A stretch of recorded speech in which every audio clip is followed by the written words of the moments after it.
Ce matin 6 août, Dieu nous fait grâce qu'on puisse se retrouver pour pouvoir honorer donc notre drapeau.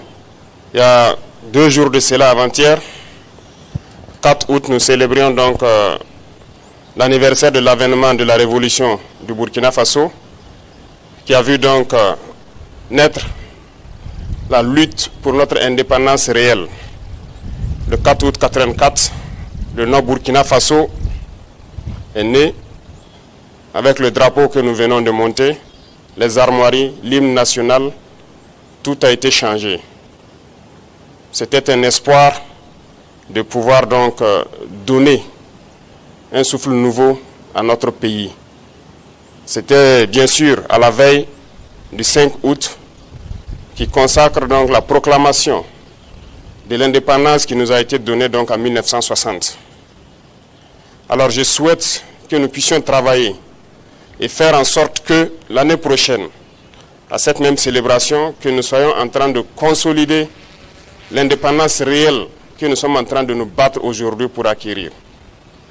Que chacun s'y mette, parce que l'indépendance ne se donne pas, ça s'arrache. Et c'est cette lutte que nous sommes en train de mener actuellement. Depuis quelques semaines, je dirais, de cela, il y a des rumeurs de tentatives de déstabilisation de notre pays. Et je pense que certaines presses sur la place ont aussi relaté certains faits. Alors, en tant que travailleur de la présidence, c'est un devoir de pouvoir vous donner l'information juste et que vous puissiez aussi informer d'autres personnes en retour. Et surtout pour votre gouvernement et votre sérénité dans le travail.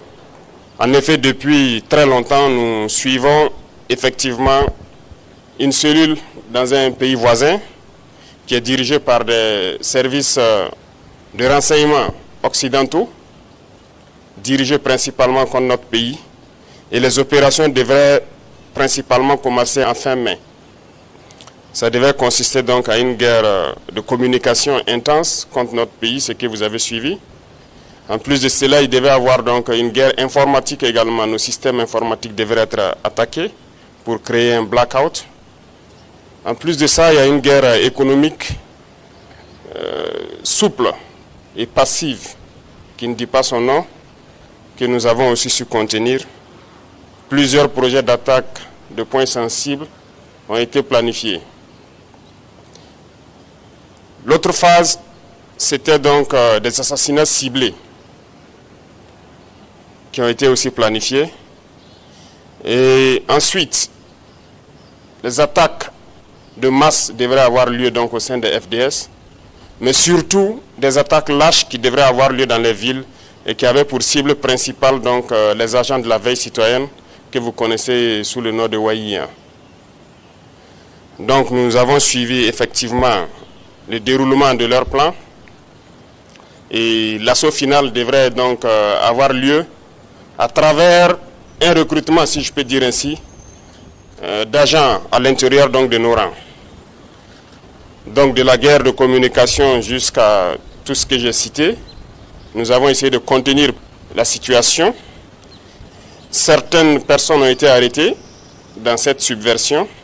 Dans les projets d'attaque, environ une dizaine, malheureusement, de personnels FDS qui ont été arrêtés avec des complicités avérées en lien avec les terroristes, qui sont différents de ceux qui sont dans la subversion. Donc ces personnels étaient en lien avec les terroristes, les donnaient les informations nécessaires pour mener des attaques. C'est malheureux que ce soit des Burkinabés et encore des personnels de FDS, mais c'est le cas.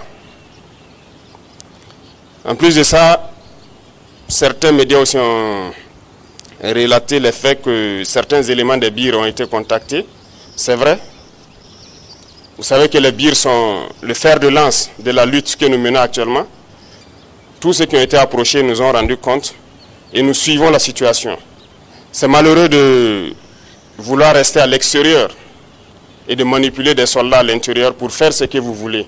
C'est insulter l'intelligence de nos soldats et tout le monde l'a compris. Je pense que ces officiers qui manipulent sont tous à l'extérieur et ils continuent de leur travail depuis l'extérieur. Ce n'est pas honorable pour un officier d'agir ainsi. Je pense que pour plus de dignité, ce serait bien qu'ils rentrent et qu'ils mènent eux-mêmes leur projet.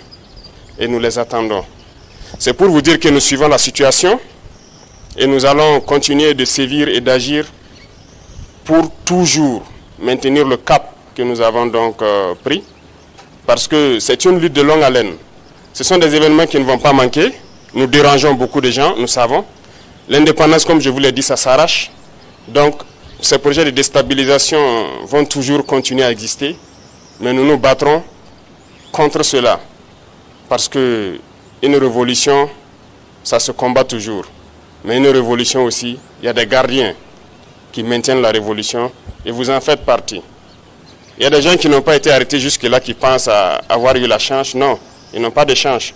Nous les suivons. Donc tous ceux qui sont dans ces projets, c'est les inviter à se départir, parce que nous n'allons pas hésiter un seul instant à agir comme il le faut pour l'intérêt du Burkina Faso. Et j'espère qu'ils nous comprennent et qu'ils nous entendent. Donc voilà l'information que je tenais à vous donner, et que les gens soient sereins. Nous allons continuer d'évoluer. Nous prendrons toutes les mesures nécessaires pour que le Burkina Faso existe et soit comme nous le souhaitons.